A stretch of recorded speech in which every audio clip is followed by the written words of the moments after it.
Lakeith Stanfield, an actor at home in the surreal file, in this Jan. 2018 file photo, actor Lakeith Stanfield poses for a portrait to promote the film, Sorry to Bother You, in Park City, Utah. The film opens nationwide on July 6. Photo by Taylor Jewell, Envision, AP, File, New York, AP. The weirder it gets, the more Lakeith Stanfield looks right at home. It was Stanfield, as the body-snatched Andrew Hayworth, personifying the nightmare of Jordan Peele's Get Out. In Donald Glover's Atlanta, his cosmically lackadaisical pot-smoking philosopher Darius is the epitome of the show's freewheeling surrealism. And in Boots Riley's comic and caustic social satire, Sorry to Bother You, Stanfield is the entry-level telemarketer Cassius Cash Green, whose swift rise introduces him to a darkly dystopian world. I do find I'm a little more comfortable than the average person in strange situations, which is probably why I'm an actor, says Stanfield. I've been in some strange situations, like orgies, and I was in an orgy in this movie. It wasn't strange to me at all. I had no reservations about getting naked. I was supposed to be naked in this, full frontal. He grins. Maybe I am, I don't know. Since his acclaimed feature film debut in 2013's short-term 12, Stanfield, 26, has become one of the most arresting, unpredictable, and in-demand actors in Hollywood. He has played Jimmy Lee Jackson, Selma, Snoop Dogg, Straight Outta Compton, Miles Davis, Miles Ahead, and, Chandler, in Jay-Z's Friends-style music video, Moonlight. In even his soberer parts, Stanfield has a disarmingly laid-back, unflappable presence, like his antennae is tuned to a different frequency than everyone else. Glover, the Atlanta creator, vividly remembers first meeting Stanfield. He barely talked to me, Glover said in an email. He was not concerned with getting the job at all. He was already living in a different dimension than the rest of us. Sorry to Bother You, which opens Friday on the heels of ecstatic reviews, Stanfield may have found the best feature film vehicle yet for his particular dimension. The movie is a years-long passion project for Riley, the Bay Area hip-hop pioneer and activist, who along the way also spoke to Glover and Peele about the role.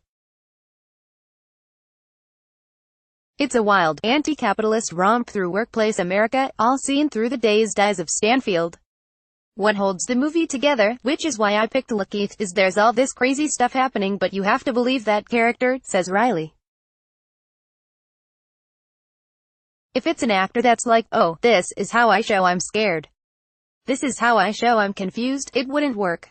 Lakeith doesn't care about what his face looks like. He just gets to that emotion. In the film, Cassius is catapulted into overnight success once he begins using what an older employee played by Danny Glover terms as your white voice. Stanfield's rise, though, has been predicated on remaining himself. It's a hard thing to be yourself and be available, Stanfield said in a recent interview in Soho. It's much easier to use the white voice, which I've also done. But at some point, I become exhausted with it and I have to say what's on my mind and do what I feel. Part of that is the reason why people put cameras on me. Stanfield has previously channeled into music his underprivileged upbringing in the Southern California desert city of Victorville. In each of the 2015 music videos for his hip-hop duo Moors, Stanfield, who recently apologized for a freestyle with homophobic lyrics, returns to an image of drowning on the seafloor.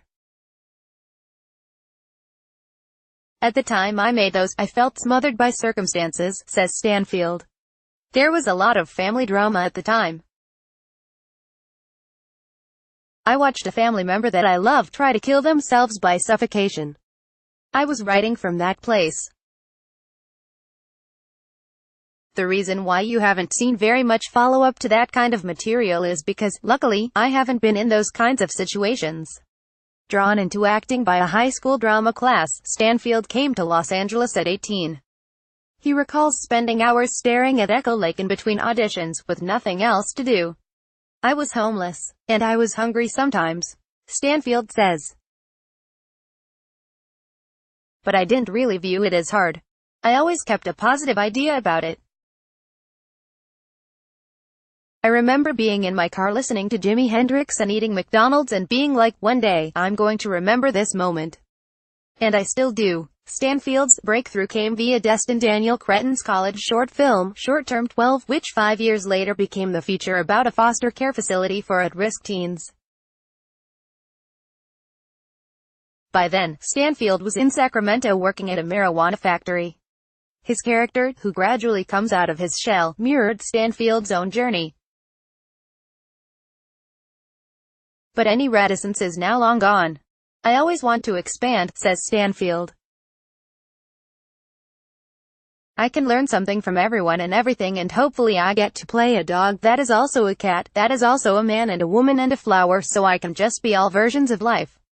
Playing a flower would be awesome, adds Stanfield, smiling, before referencing his Atlanta character.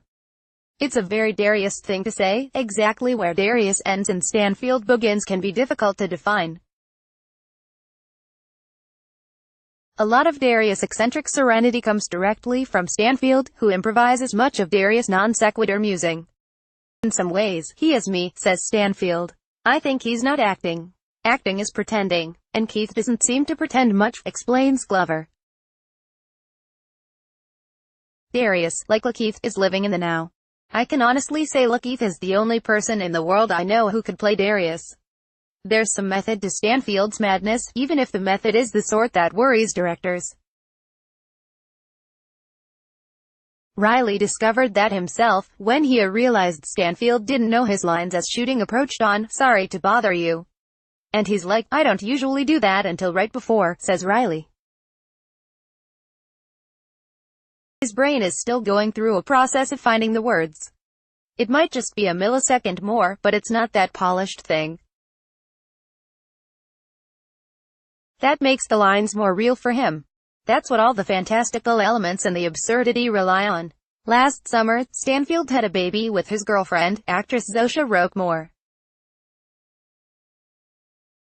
He has his biggest budget film yet coming in October, The Girl in the Spider's Web. In a since-deleted Instagram post, Stanfield noted of the largely Swedish cast, I'm the only black person in this film. But having grown up gravitating toward movies that he saw himself in, Stanfield likes the idea that Sorry to Bother You could be some kids' menace to society, but with less guns. Now, black bodies can occupy space where we have these fantastical and absurd things happening, which we haven't seen, he says. You can't do that when you're too busy trying to make yourself seem human. We can still talk about those things, but now we can also talk about these other things, ____. Follow AP film writer Jake Coyle on Twitter at http://twitter.com/JakeSoyla. Copyright 2018 The Associated Press. All rights reserved. This material may not be published, broadcast, written or redistributed. Advertiser content.